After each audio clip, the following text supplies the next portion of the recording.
Bonjour à tous, il est 10h01, j'ai quelques secondes de retard, je vous prie de m'en excuser. Donc, je suis très heureux de vous accueillir aujourd'hui pour vous présenter les nouveautés qui ont été développées sur les 4 derniers mois sur la solution DataViv. Donc, je suis Boris Moscarola, directeur associé de la société Sphinx, et l'objectif aujourd'hui, c'est de partager avec vous donc l'ensemble des développements qui ont été réalisés sur ces 4 derniers mois, comme je viens de vous l'indiquer, en les remettant dans leur contexte et en vous expliquant comment utiliser l'ensemble de ces fonctionnalités au quotidien dans DataViv. Alors, j'espère que vous m'entendez tous bien. Voilà, donc normalement, il devrait toujours y avoir une ou deux personnes qui ont peut-être des difficultés, mais cela fait partie maintenant du jeu. Mais a priori, tout le monde entend bien.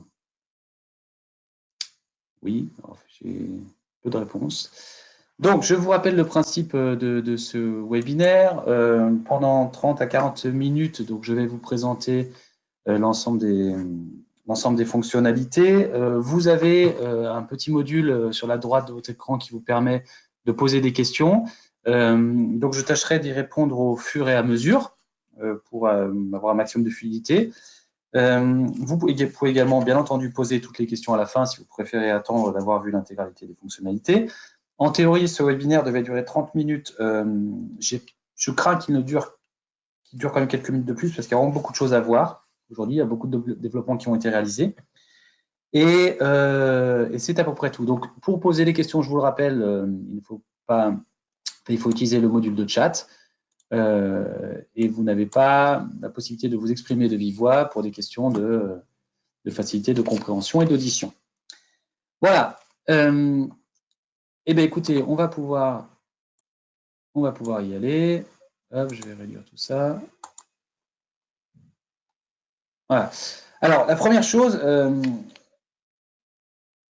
qu'il faut bien comprendre, c'est que si nous arrivons aujourd'hui à faire évoluer nos solutions, c'est surtout grâce à vous et grâce aux retours que nous pouvons avoir.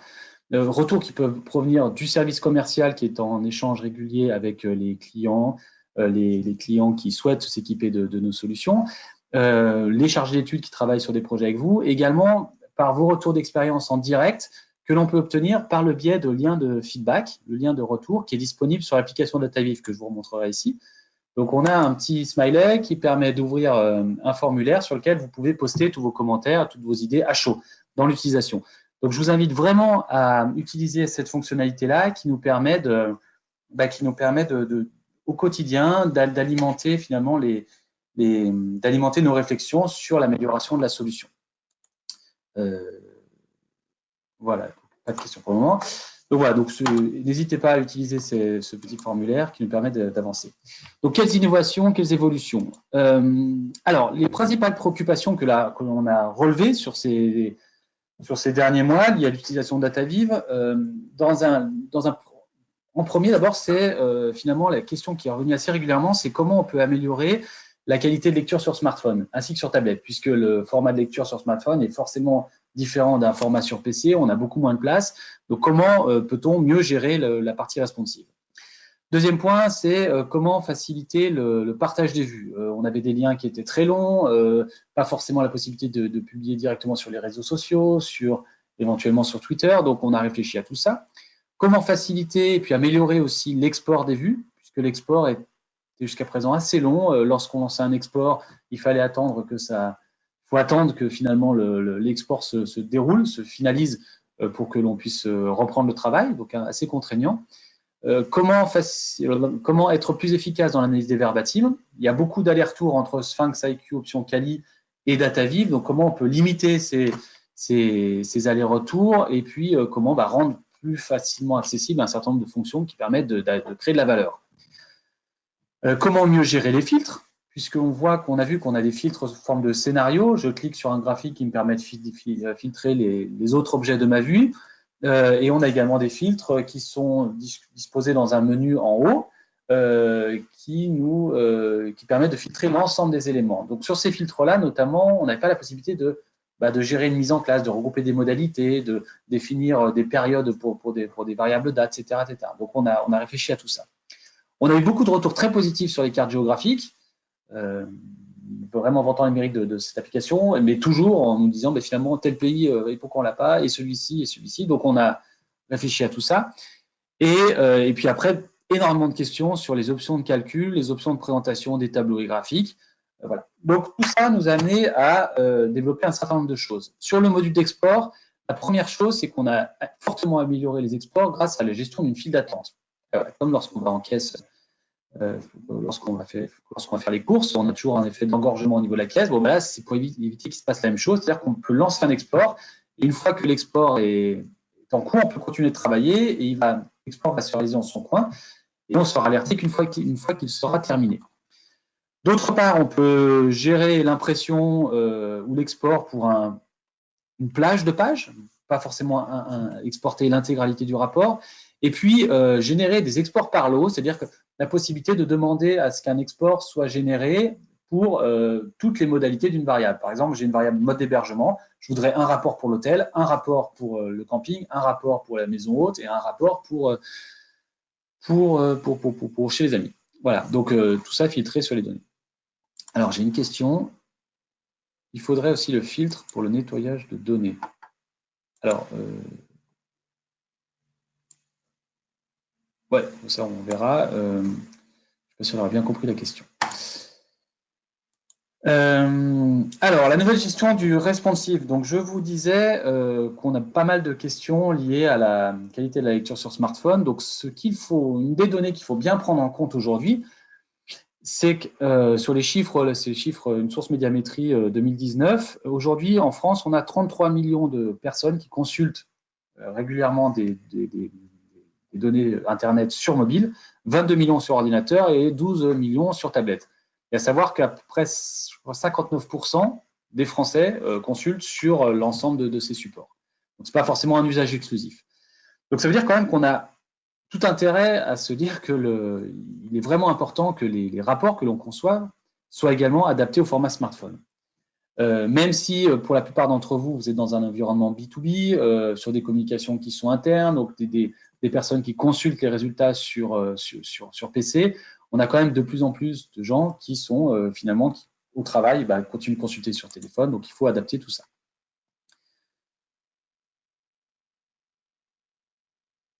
Alors, j'ai une question, je reviendrai dessus tout à l'heure pour les exports.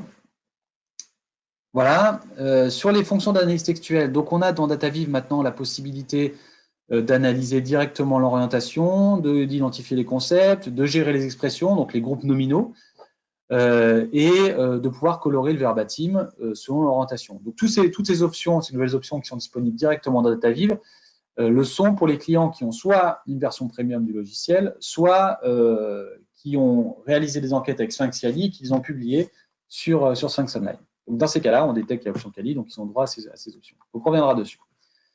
On a amélioré le partage pour les analyses, donc d'abord en rendant disponible le partage sur les réseaux sociaux, LinkedIn, Twitter, la possibilité d'intégrer dans une iframe. Également la possibilité d'ajouter des commentaires au survol, c'est-à-dire que on a tendance à intégrer les commentaires en dur dans un rapport, ce qui pose un problème de place souvent. Dans la mesure où on est la plupart du temps sur une consultation Internet pour DataViv, on a une petite option qui permet d'afficher un petit point d'interrogation, un petit i information, et lorsqu'on passe la souris dessus, d'afficher un commentaire lié à ce tableau, à ce graphique. Et puis, la génération de TinyURL, donc des URL courtes pour faciliter la communication des liens. Puisqu'on avait des liens qui étaient très, très, très, très longs lorsqu'on partageait les vues DataViv. Donc, ces liens, on les a réduits. D'une part, pour que ça marche bien sur Twitter, par exemple, puisque Twitter est limité à 200 et quelques caractères maintenant. Et puis, pour lorsqu'on a besoin de déplier une URL, que ce soit un tout petit peu plus simple tout de même. Voilà. Nouveau calcul et options pour les graphiques. Donc là, on a pas mal de choses. On a le calcul de la part. Donc lorsqu'on est sur un croisement un tableau à 3 dimensions avec une variable ou en 2 dimensions, le croisement du nominal avec une numérique, plutôt que d'afficher la moyenne ou la somme, on peut afficher la part de cette valeur numérique sur l'ensemble. Calcul du pourcentage sur le total pour les tableaux croisés qu'on n'avait pas jusqu'à présent. Dans le cadre de l'analyse tétraclasse, on a rajouté tous les éléments statistiques qui ont permis de construire cette matrice, donc tout ce qui est issu de l'analyse factorielle des correspondances sur les variables dichotomisées. Le calcul des valeurs cumulées pour les tableaux et les graphiques, avec la possibilité pour les graphes d'ajouter une courbe sur un histogramme, d'ajouter la courbe des valeurs cumulées. L'enrichissement des tableaux à 3 dimensions avec la possibilité d'afficher plusieurs variables en colonne, donc d'avoir par exemple en ligne la CSP, et en colonne on va mettre le genre, puis on va mettre l'âge, puis on va mettre je ne sais pas quelle variable, et au milieu on va mettre par exemple la satisfaction en cellule. Et la personnalisation des calculs sur les filtres rapides, donc la possibilité de mettre en classe, c'est ce que je vous disais tout à l'heure, les filtres rapides, de mettre en classe sur les variables numériques ou les variables date pour éviter de calculer de nouvelles variables. Et puis la gestion des modalités, des regroupements de modalités sur les questions fermées. Hop. Nouvelles options de mise en forme. Donc, sur les tableaux, on a enrichi les tableaux avec l'intégration d'éléments graphiques. Donc, notamment, si on prend le cas d'un tableau à plat sur la CSP, plutôt que d'afficher le pourcentage, on peut afficher la barre correspondant au pourcentage. Donc, ça, on l'avait déjà. Mais on a fait la même chose avec les batteries d'échelle. C'est-à-dire que j'ai une batterie d'échelle. J'ai en face de chaque item une barre correspondant à la répartition des satisfaits et des insatisfaits. Donc ça, je vous présenterai pour que ce soit plus clair. Des nouvelles cartes géographiques pour l'Europe et pour l'Afrique. On a rajouté plus d'une centaine de pictogrammes, donc suite à la demande d'un certain nombre d'entre vous, des pictogrammes liés à la puriculture, liés à tous les tests produits, donc notamment dans l'électroménager. Il y avait des demandes de clients à ce niveau-là. Des pictogrammes sur des smileys, sur les différents métiers, sur les sports. Donc il y a une centaine de pictos disponibles en plus. On a des options d'affichage des cas significatifs, donc uniquement les sur ou les sous-représentés. Et puis, on peut maintenant directement depuis un lien, depuis une image ou un pictogramme, déclencher l'ouverture d'une page. Les évolutions ergonomiques. Donc, pour une vue donnée, on a la possibilité de substituer une variable. C'est-à-dire que si j'ai ma variable sexe, par exemple, qui est présent sur 4 ou 5, dans 4 ou 5 pages de ma vue, j'ai la possibilité de remplacer cette variable sexe par une autre variable, voire par plusieurs variables, ce qui me permettra de générer plusieurs vues, où à chaque fois, la variable sexe sera remplacée un coup par le CSP, un coup par l'âge, un coup par d'autres variables. Récupérer la syntaxe script depuis un profil multicritère. Donc, lorsqu'on crée un profil multicritère et que l'on passe maintenant en langage script, on récupère automatiquement la syntaxe, ce qui permet de faciliter notamment le calcul de variables lorsqu'on n'est pas très à l'aise avec le langage de script. Et enfin, l'affichage du nombre de pages par vue au niveau du gestionnaire de vue. Donc, dans le gestionnaire de vue, on peut voir, pour une vue donnée, combien on a de pages pour la vue desktop, pour la vue PC, et combien de pages on a pour la vue smartphone. Voilà, c'est à peu près tout. Donc, ce que je vous propose maintenant, c'est de rentrer dans le vif du sujet, d'aller voir sur la solution, Data Vive, ce qu'il en est. Alors, je vais prendre une enquête. On va prendre cette enquête tourisme. Donc, je vais faire une nouvelle vue, une vue vierge. Voilà. OK.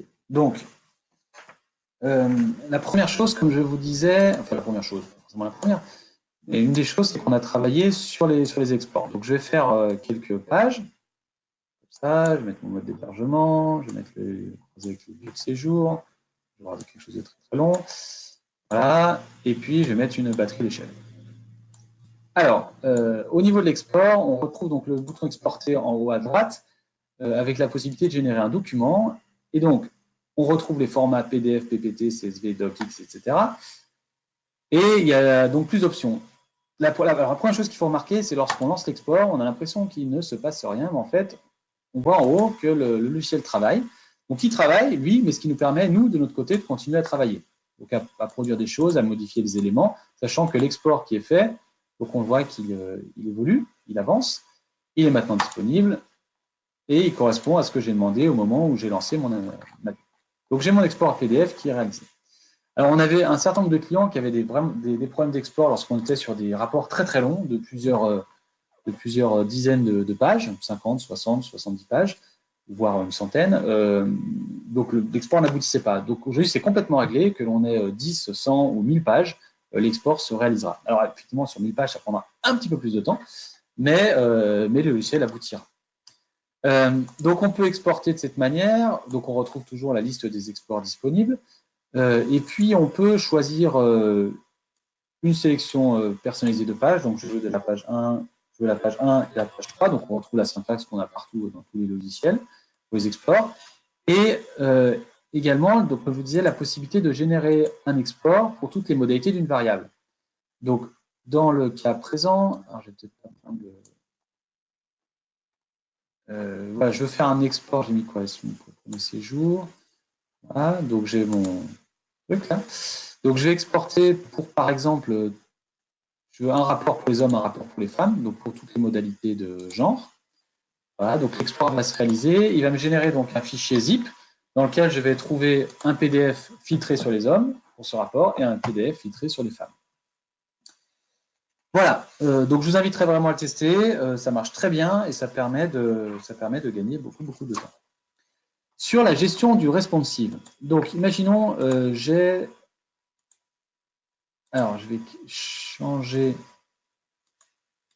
changer d'étude.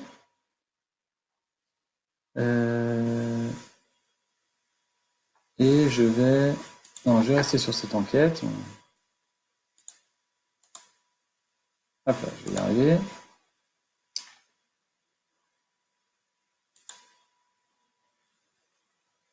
Voilà, donc j'ai une enquête avec ici avec un certain nombre d'éléments, donc je vais replacer un peu différemment. Voilà, et puis mettons je vais définir donc des scénarios en haut à partir du genre et à partir de l'âge. Voilà, que je vais mettre en classe. On va mettre comme ça, le genre, tout ça. Et puis, je vais prendre également le premier séjour. Donc, pour ma vue PC, je vais choisir d'utiliser ces analyses en haut comme des éléments permettant de filtrer, mais deux analyses en bas. Donc, je vais définir un scénario. Donc, ça, ces scénarios, vous les connaître tous. Voilà. Donc tout va bien. J'ai mes différents éléments de filtre. Donc lorsque je clique, ça filtre les éléments du dessous. Donc ça me paraît super. Maintenant, je voudrais que ce rapport il soit également disponible sur un smartphone. Donc je vais dans les propriétés de la vue et je vais lui dire que pour cette vue-là, je veux créer une vue mobile spécifique. Donc je vais pouvoir définir la hauteur, la largeur étant fixée à 375 pixels. Donc je vais l'augmenter non, je vais la garder à 1536, ça devrait aller. Et je vais valider. Donc, je me retrouve avec deux icônes en haut, une pour le desktop, une pour le mobile. Et lorsque je clique sur mobile, il va me générer automatiquement la vue correspondante. Alors, donc on voit qu'il m'a mis ces éléments sur deux pages. Donc, moi, je vais mettre uniquement sur une page. Et il m'a mis ma pyramide un petit peu en haut. Donc, je vais la descendre.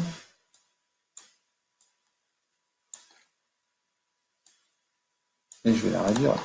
Donc, je me retrouve bien avec une vue qui est spécifique pour mobile. La particularité, c'est que l'on peut avoir une gestion complètement différenciée de ces deux éléments. Par exemple, ici, dans la vue PC, on a les filtres qui sont générés à partir des objets présentés sous forme graphique. Dans le cas d'une application mobile, ça va vraiment mal marcher, parce qu'en fait, on va cliquer et on ne va pas comprendre ce qui se passe, c'est-à-dire que les éléments du dessous, eux, seront filtrés, mais on ne va pas les voir être filtrés, puisqu'on a un écran qui est trop petit. Donc, dans ces cas-là, ce que je vais faire, c'est que je vais prendre mes trois analyses qui me servent de filtre, je vais les supprimer. Donc, elles vont être supprimées de ma vue mobile, mais si je vais sur ma vue PC, je vais toujours les conserver. Voilà, je vais prendre du coup mes deux objets sur lesquels je souhaite communiquer, je vais les remonter, et je vais prendre donc mes éléments de filtre qui étaient le genre, l'âge et le premier séjour. Donc, premier séjour, le genre et l'âge qui est là. Voilà, et je vais les utiliser comme éléments de filtre. Ce qui fait qu'on aura la possibilité de filtrer, de voir bien ce qui se passe lorsqu'on sera sur mobile, avec des filtres qui seront présentés systématiquement en haut. Et sur vue desktop, des éléments un peu plus graphiques, puisque j'ai plus de place et la possibilité de filtrer toujours. Voilà, donc on a vraiment une gestion distincte. Donc là, la page 2, je vais la supprimer. Voilà. Donc, ce qui me permet d'envoyer sur le point suivant, c'est qu'on a d'une part une génération différenciée des filtres, mais on a également la possibilité maintenant, directement sur les filtres, d'aller appliquer des éléments de calcul. Donc là, pour l'âge, je ne veux pas utiliser un filtre de cette manière, mais je veux vraiment proposer des classes d'âge. Donc, je vais choisir une mise en classe. Je vais prendre une mise en classe personnalisée, les moins de 20 ans, les 20-40, les 40-60 et les plus de 60. Voilà. Et donc, je me retrouve avec quelque chose qui ne marche pas très bien. Mise en classe personnalisée. Okay.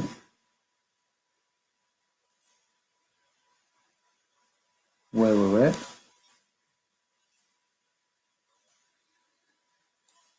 Voilà, et ben c'est ce qui s'appelle l'effet démo. Voilà, donc là je le retrouve bien. Alors, je ne sais pas ce que j'ai dû faire sur la mise en classe avec mes classes moins de 20, 20, 27, etc. Et pourquoi ça n'a pas marché sur mes classes personnalisées? Je ne sais pas, mais je retrouverai la réponse plus tard. Alors, j'ai une question ici. Nous pouvons trouver la iframe. Je n'ai pas de son. D'accord, ok.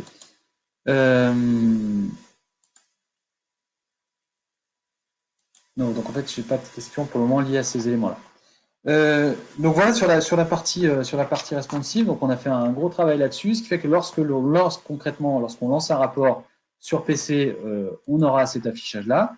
Et lorsque je lance le même rapport depuis mon smartphone, j'aurai cet affichage avec, évidemment, donc si je le teste, voilà, j'aurai un affichage qui ressemblera à ça. Avec des filtres qui seront réduits, il faut vraiment que vous le testiez, c'est vraiment bien fait. Les filtres s'afficheront et on pourra filtrer et tout fonctionnera correctement. Voilà. Alors, pouvez-vous montrer à nouveau le menu pour activer le rapport mobile SVP? Oui, donc je suis allé peut-être un petit peu vite. Donc pour générer une version mobile, je vais dans les propriétés de la vue. Au niveau de l'affichage, je coche vue mobile spécifique. Voilà. Et ce qui est valable, ce que je vous ai montré, donc le fait de générer une vue mobile à partir d'un PC, également valable dans l'autre sens. C'est-à-dire que je peux créer ma vue mobile, comme ça, et puis dire, bah voilà, moi je veux créer la vue PC correspondante. Donc je vais sur ma vue PC, et là j'ai une petite espèce de petite icône qui me permet de générer. Donc ça va écraser tout ce que j'avais fait, et je me retrouve avec ma vue ici, avec mes différents éléments. Voilà. Donc une nouvelle gestion du responsive qui permet de très bien gérer, du coup de ne pas avoir de complexe alors qu'on communique des résultats, notamment si on communique sur Twitter ou si on communique sur LinkedIn, par exemple, dans une version plutôt B2B. On est sûr que les personnes qui consulteront les notifications sur smartphone verront un rapport qui sera lisible, ce qui n'était pas forcément bien le cas jusqu'à présent. Donc on a des nouvelles fonctions d'analyse textuelle également. Alors, je vais juste trouver l'enquête qui permettra de montrer ça. Alors, je vais changer de serveur. Voilà. Donc, j'ai une étude ici dans laquelle j'ai une variable commentaire. Donc, cette variable commentaire, jusque-là, vous connaissez. Lorsqu'on la jette, on va générer un nuage de mots. Donc, le nuage prend quelques secondes à s'afficher, puisque là, j'ai quand même plus de 20 000 réponses. Donc, on va juste le rendre un tout petit peu plus lisible. Voilà, donc j'ai mon nuage. Donc, on a rajouté un certain nombre d'options de calcul. Donc, la première, on affiche les mots, donc ça, vous connaissez. Mais on peut également, donc maintenant, directement depuis l'analyse, afficher les orientations. Donc, dans ces cas-là, c'est plus un nuage de mots qu'on va afficher, mais c'est soit un histogramme, soit un camembert, soit ce qu'on veut. Mais on va afficher la part de commentaires positifs, la part de commentaires négatifs, la part d'opinions partagées et la part de commentaires neutres. Et cette analyse-là, qui va s'afficher dans quelques instants, donc le premier calcul, il prend un petit peu de temps puisqu'il est obligé de balayer l'intégralité des verbatims. Mais une fois que ce calcul est fait, ensuite, ce sera quasiment instantané pour l'affichage. Alors, question d'Olivier, savoir s'il faut l'option premium. Donc, comme je le disais tout à l'heure, soit vous avez DataViv option premium, vous avez accès à cette fonction-là, soit vous avez fait une enquête avec ScienceIQ option Kali. Et lorsque vous publiez, dans la mesure où on voit que vous aviez utilisé l'option Kali, vous avez droit à cette analyse-là et à ce moment-là, ce sera tout bon. Voilà. Donc, on voit, à partir de cette variable texte, du coup, un camembert qui va me donner la part d'opinion positive, la part d'opinion négative, la part d'opinion partagée et la part de sans opinion. Donc, on peut utiliser cette variable, du coup, pour la croiser avec ce que l'on veut. Donc, je peux prendre les commentaires positifs ou négatifs en fonction du mode d'hébergement, sans avoir forcément à générer une variable. Toutefois, je peux quand même enregistrer les orientations. À ce moment-là, je vais retrouver une variable qui contiendra pour modalité négative, partagée, positive ou sans opinion. Alors, une autre question, est-ce qu'il est possible de réaliser des nuages de mots polarisés? Il est possible de réaliser des nuages de mots polarisés, ok, en croisant avec une autre variable. Alors, ce que l'on peut faire, c'est on peut sortir, pour le moment, c'est par le biais d'un filtre, c'est-à-dire que je peux sortir mon nuage de mots. Et ce nuage de mots, dans la mesure où maintenant j'ai créé ma variable orientation, je peux choisir de le filtrer uniquement sur les commentaires négatifs. Et donc, j'ai tous les mots, contenus dans les commentaires négatifs qui seront affichés dans ce nuage. Ce nuage qui n'est pas lisible puisque mon verbe n'est pas forcément bien adapté. Mais je vais le changer. Voilà. Donc, je me retrouve avec les mots des verbatim négatifs. Et puis, si je veux changer, avoir les mots des verbatim positifs. Voilà, je vais changer mon profil. Donc, pour le moment, on n'a pas d'assistant qui permet de générer automatiquement. Ça va arriver pour la prochaine mise à jour. Mais avec par le jeu du filtre, on peut créer ça, soit en appliquant un profil ou éventuellement, plus simple. Donc là, je vais dissocier mes éléments.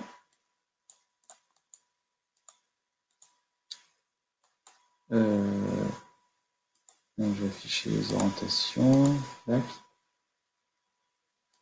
Voilà, donc j'ai mes négatifs, mes partagés, mes neutres.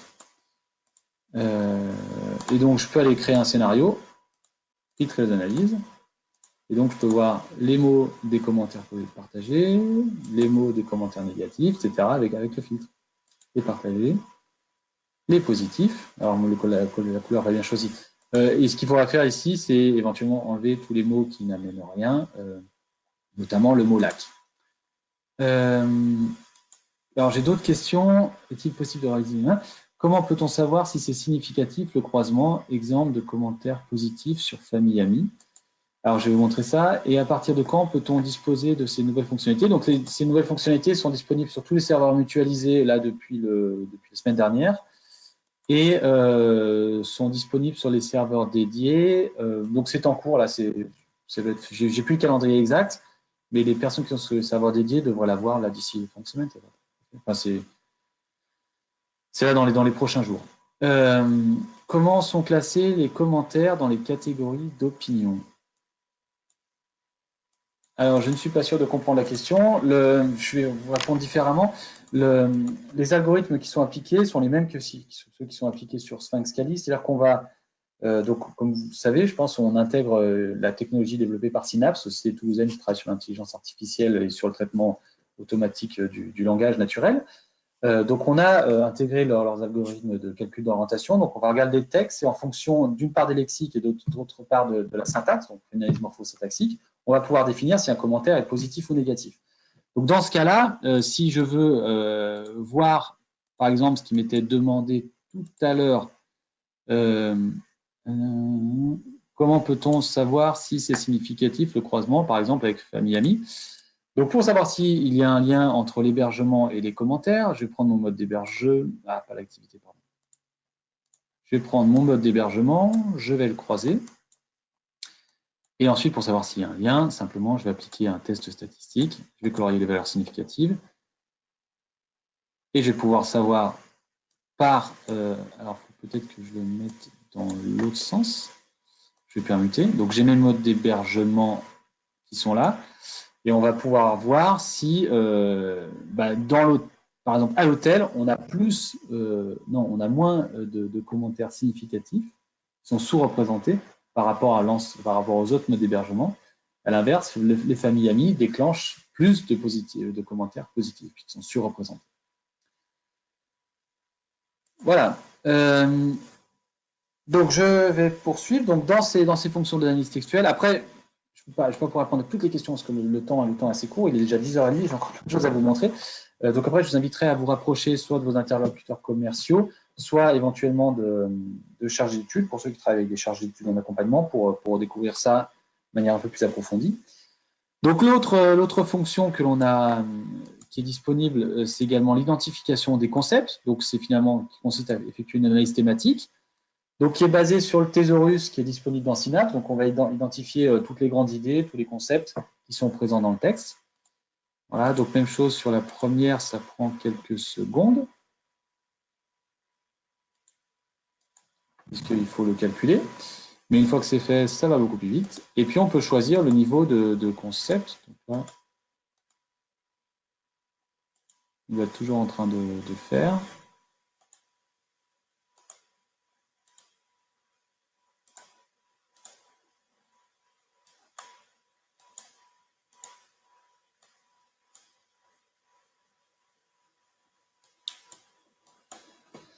Et donc, lorsque ces concepts sont calculés, on a la possibilité également de les enregistrer pour les récupérer dans une variable que l'on pourra utiliser par ailleurs. Mais c'est tout comme les orientations, on n'a pas forcément besoin de générer cette variable. Pour l'utiliser dans des croisements, il suffira de prendre le mode d'hébergement, par exemple, d'aller croiser avec les concepts pour voir les concepts les idées les plus fréquentes selon le mode d'hébergement. Alors, bien. J'ai l'impression d'avoir un petit problème de perf ce matin. Mais c'est pas grave, je vais poursuivre.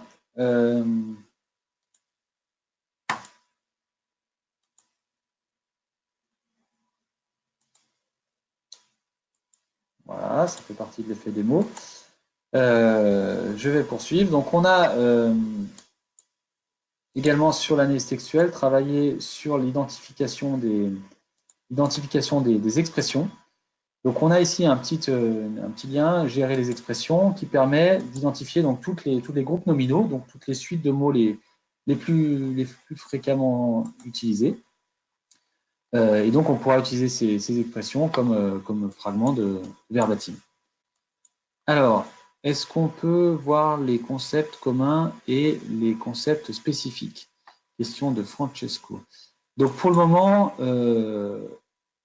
on n'a pas encore défini d'analyse par contexte. Donc, l'analyse par contexte va arriver avec la prochaine mise à jour. Donc là, on est en train de la développer. On est en train de la développer dans la branche de développement. Donc, le temps de la mise à jour d'octobre, elle sera disponible. Donc, on pourra effectivement voir les contextes spécifiques, les concepts spécifiques selon un contexte donné. Donc, voilà. Donc, j'ai ici toutes mes expressions. Lac d'Annecy, Tour du lac, lac montagne, etc. Donc, je peux choisir de les afficher ou de ne pas les afficher. Et lorsque j'affiche mon nuage de mots, je suis bloqué par un petit truc. Lorsque j'affiche mon nuage de mots, voilà. Ici, je vais retrouver finalement les formes de mots que je vais vouloir afficher, et donc je peux choisir de n'afficher que les expressions. Bien. Eh bien, écoutez, je vous inviterai à le tester. Je ne sais pas pourquoi ça ne marche pas ce matin sur mon étude. Alors, j'ai l'impression d'avoir un problème de connexion.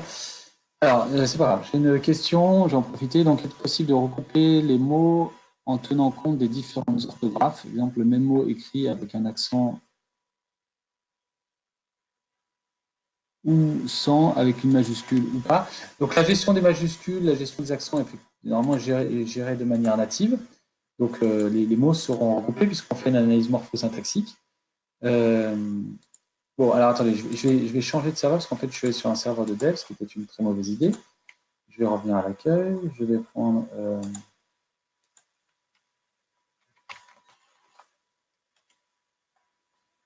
je vais prendre notre étude.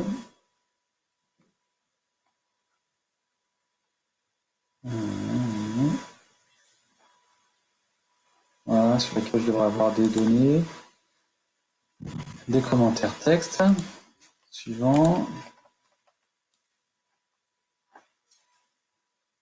Voilà, ici j'ai la raison de la note. Donc j'ai mon nuage de mots. Donc je vous disais, on peut gérer les expressions. Je vais le générer automatiquement. Ça prend quelques secondes. Voilà, ça marche. Et dans mon nuage, Voilà, je vais pouvoir afficher mes expressions, proximité de l'agence, changement de concept, etc. Et de la même manière, donc ici, ça devrait marcher sans difficulté. Je peux afficher les concepts, donc ça prend quelques secondes, mais normalement, il devrait s'afficher comme prévu.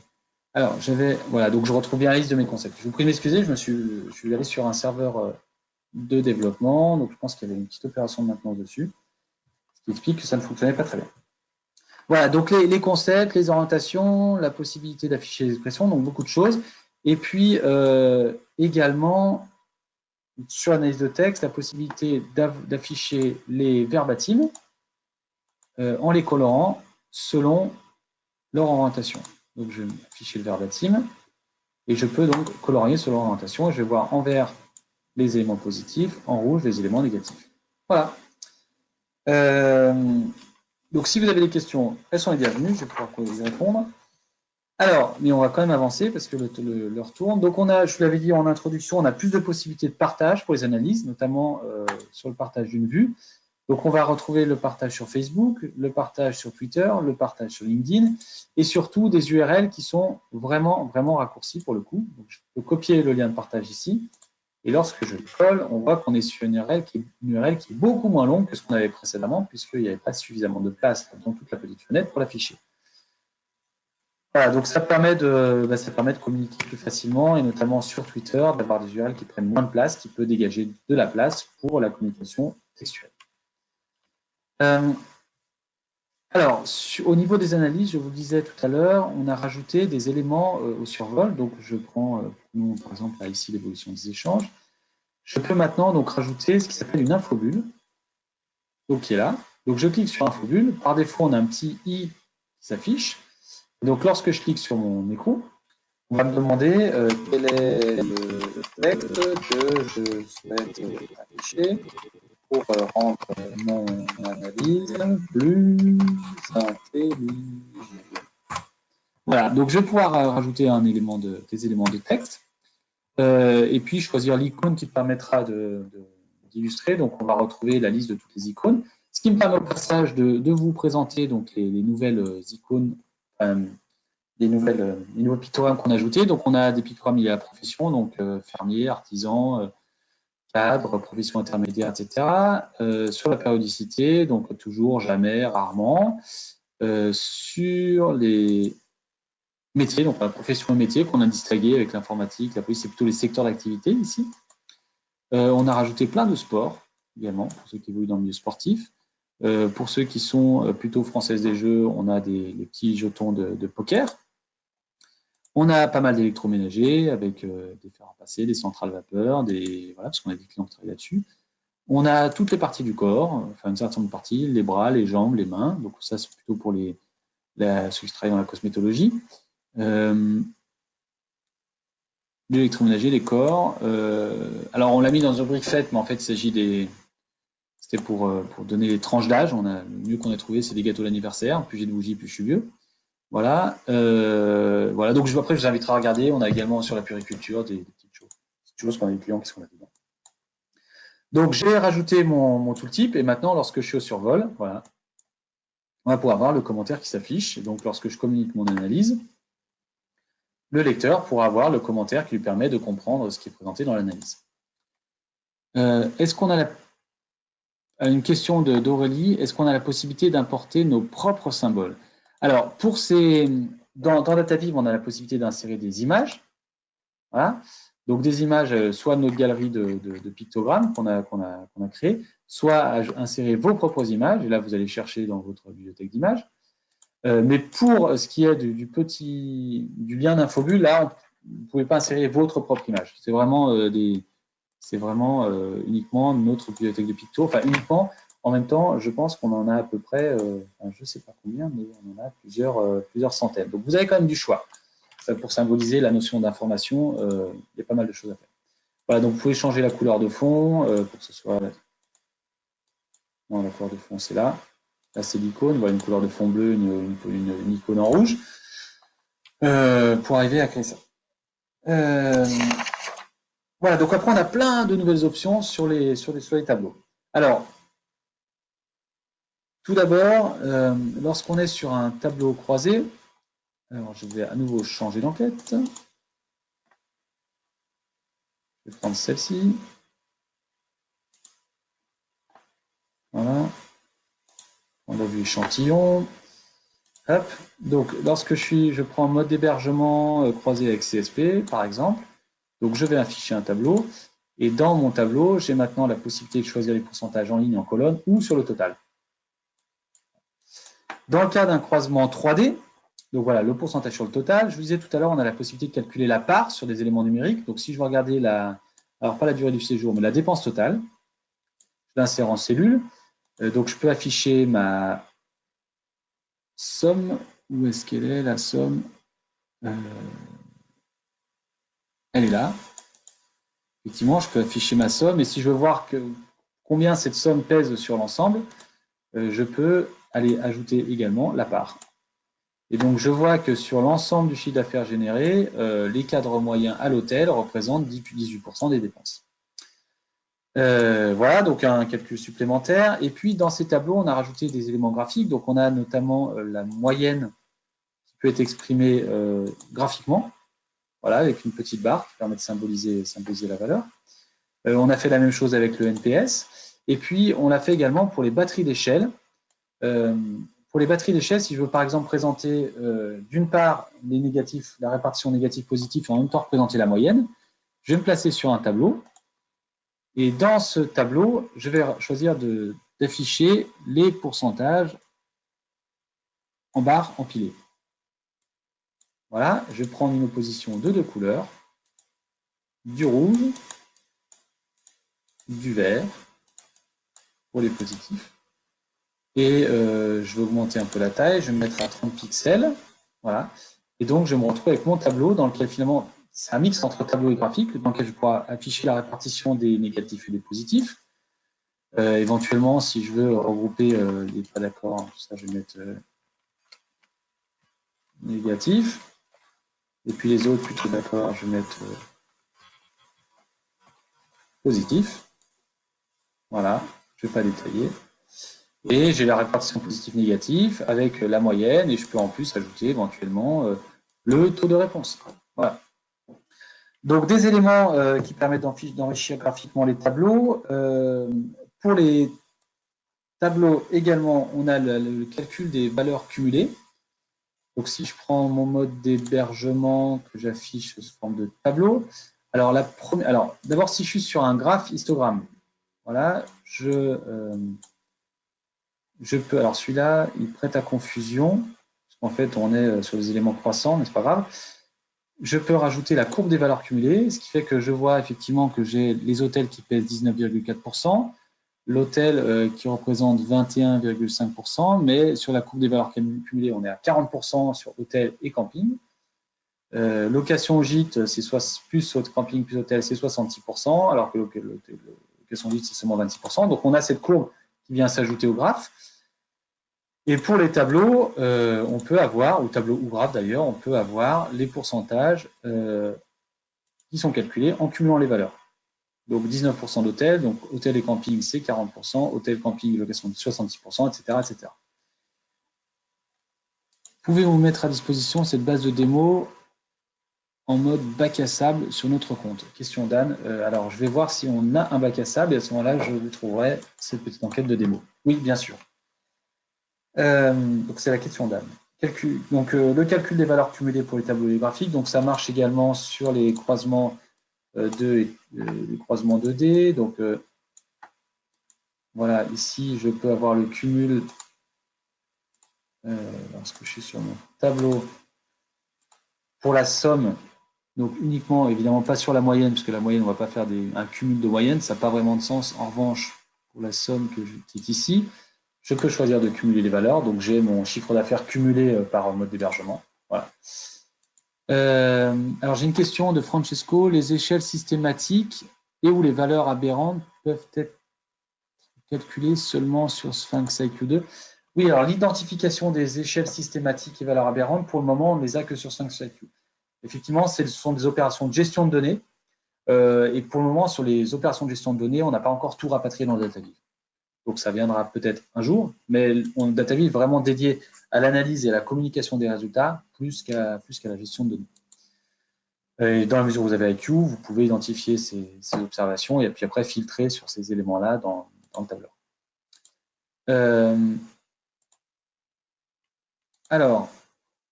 Donc je vais poursuivre.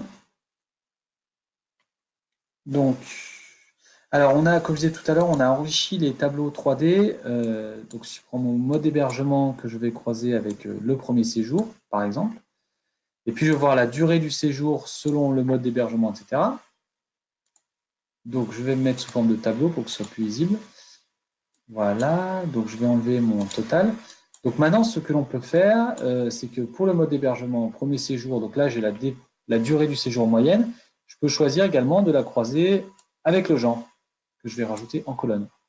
Et puis je peux rajouter également les classes d'âge en colonne, etc., etc. Donc on peut comme ça construire des tableaux à rallonge dans lesquels on va retrouver tous ces éléments-là. Et par ensuite colonne, on peut avoir une gestion différenciée. Par exemple, je peux avoir la moyenne, le séjour moyen pour le premier séjour, mais choisir pour le genre d'avoir le séjour, le nombre total, voilà, où là j'ai la somme. Donc on peut avoir comme ça des calculs différents selon les variables. Et puis, mais ça je vous l'ai déjà montré tout à l'heure, pour les filtres, donc on a la possibilité de gérer des regroupements, etc. On a les mêmes opérations de calcul. Donc là, par exemple, j'ai masqué la valeur hôtel. Donc, des nouvelles options de mise en forme également, enrichissement des tableaux avec les éléments graphiques. Donc ça, je vous l'ai présenté. On a beaucoup de nouvelles cartes géo sur la région d'origine ici. Si je choisis... Ah non, ça ne va pas.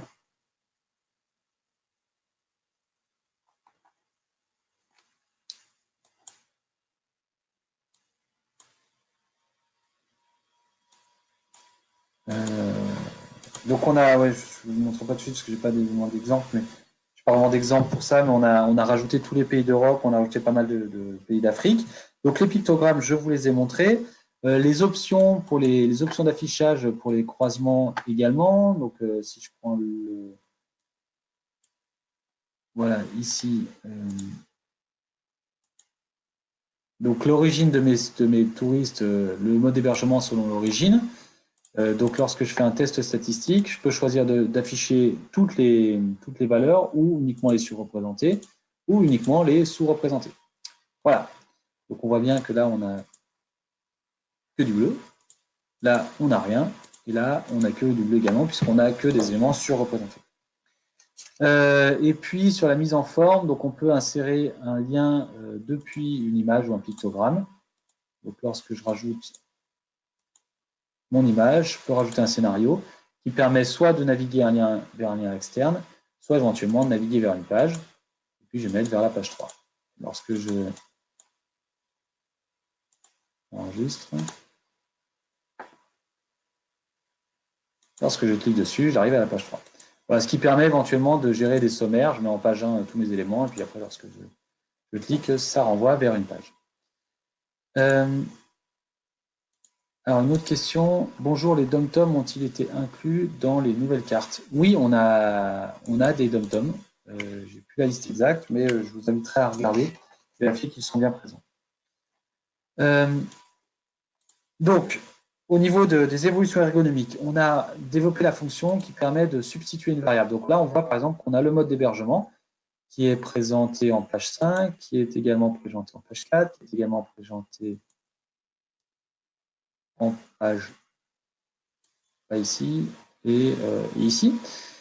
Donc, avec un clic droit dans la page, j'ai la possibilité de lancer la substitution. Donc, je vais dire, bah, voilà mon mode d'hébergement. Moi, je voudrais, pour cette vue, le remplacer par quoi? Par le lieu de séjour. OK. Et donc, pour l'ensemble de mes objets, donc je vais basculer en page 2. Je vais retrouver non pas mon mode d'hébergement, mais le lieu de séjour qui est présenté. En page 3, il n'y avait rien. En page 4, on a bien le lieu de séjour. En page 5, on va avoir également le lieu de séjour du mode d'hébergement, etc., etc. Donc, ça permet comme ça, c'est bien pratique lorsqu'on a pas mal de rapports à générer. Peut-on prendre la main sur les paramètres de test? Alors, j'ai une autre question sur le paramétrage des tests statistiques, savoir si on peut modifier les seuils. Donc, pas pour le moment. Ça fait partie des choses qui seront disponibles sans doute dans la prochaine version du mois de septembre. À voir si on a le temps, autrement ce sera janvier. Mais ça fait partie de la feuille de route. Voilà, donc on a cette fonction substituer une variable qu'on peut déclencher depuis la vue ou alors qu'on peut également déclencher depuis le gestionnaire de vue. Ici, donc ce qui me permet de vous présenter également pour chaque vue maintenant, on voit le nombre de pages de smartphone, le nombre de pages écran. Et donc si je prends échantillon, donc là on voit qu'on a échantillon lieu de séjour, donc il me l'a remplacé. Donc j'ai ma vue échantillon, j'ai ici la fonction substituer une variable, et puis je vais dire que ma variable, c'est du coup lieu de séjour, parce que ma variable mode hébergement, je vais recommencer. Je vais la remplacer un coup par premier séjour, un coup par club, un coup par nature, un coup par machin. Et dans ces cas-là, il me générera autant de vues que j'ai de variables à substituer. Voilà, donc je pense avoir fait le tour de l'ensemble de ces fonctionnalités. Donc ça a pris plus de temps que prévu, je vous prie de m'en excuser.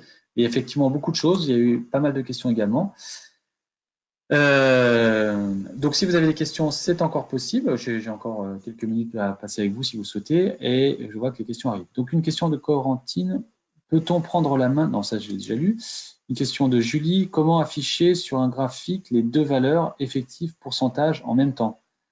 Alors pour le moment, sur les graphiques, on ne peut pas afficher pourcentage et effectif. On choisit soit l'un, soit l'autre.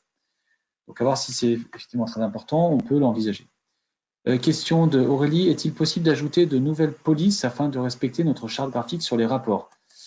Alors, s'il y a des polices spécifiques et qu'elles sont libres de droit, oui, on peut les ajouter, il faut nous les envoyer, on peut les ajouter, sachant que sur la liste des polices, on en a quand même un certain nombre, parce qu'on en a plusieurs, je pense plus d'une centaine, qui sont toutes là. Voilà, donc on en a quand même rajouté lors de la dernière mise à jour beaucoup. Donc il n'y a peut-être pas forcément votre police spécifique, mais il faut voir. Alors, question de Gaël, cette évolution est disponible quand et sur Sphinx Campus également? Donc cette évolution est également disponible sur Sphinx Campus. Elle est disponible, comme je vous disais, sur les serveurs mutualisés depuis la semaine dernière. Et sur les serveurs dédiés, ça se fait au fil de l'eau. Et sur les serveurs qui sont installés chez les clients, ce sera d'ici 4 à 5 mois. Question de Jessica, où nous pouvons trouver l'iframe de notre vue DataViv? Alors, l'iframe de la vue DataViv, c'est dans la fonction partage, ici, où on a le code iframe. Voilà. Donc, vous cliquez dessus, je vous remonte ici, quand vous partagez la vue, soit vous partagez sur Facebook, Twitter, LinkedIn, soit vous allez générer l'iframe. Puis vous la copiez, puis vous la collez, vous la donnez à qui le droit.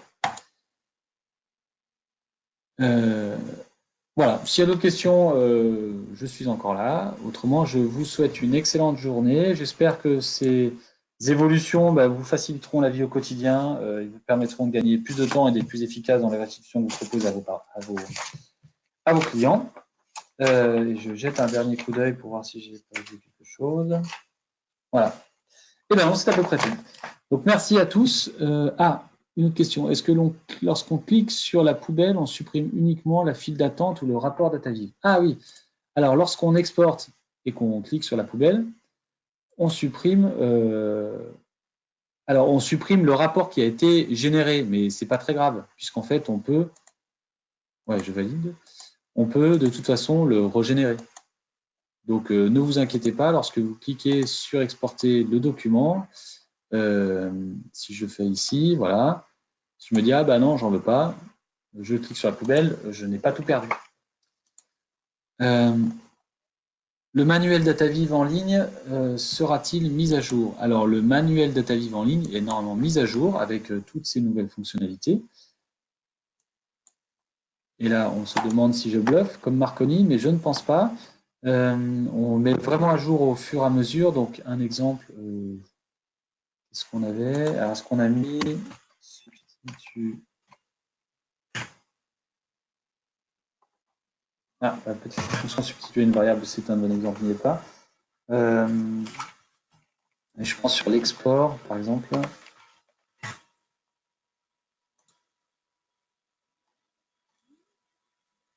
Oui, donc sur l'export, on l'a bien mis à jour.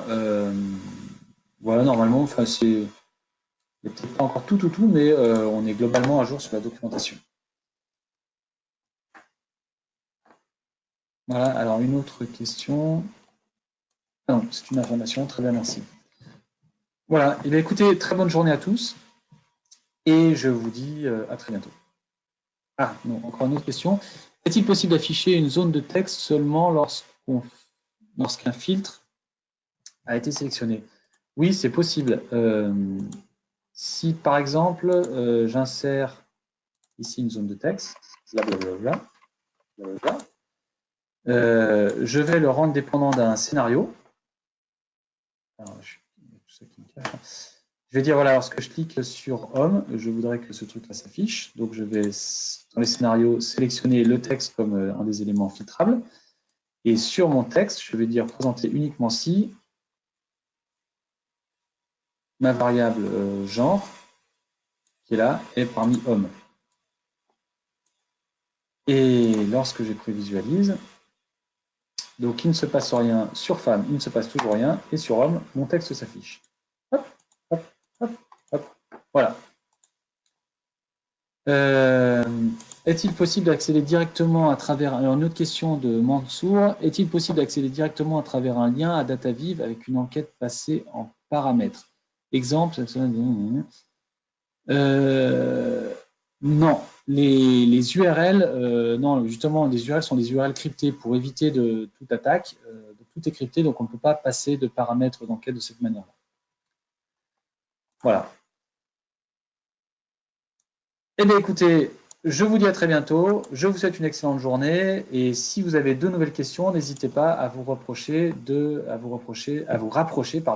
vos différents interlocuteurs au Sphinx. Et surtout, comme je vous l'ai dit en introduction, n'hésitez pas à utiliser le lien de suggestion qui est en bas.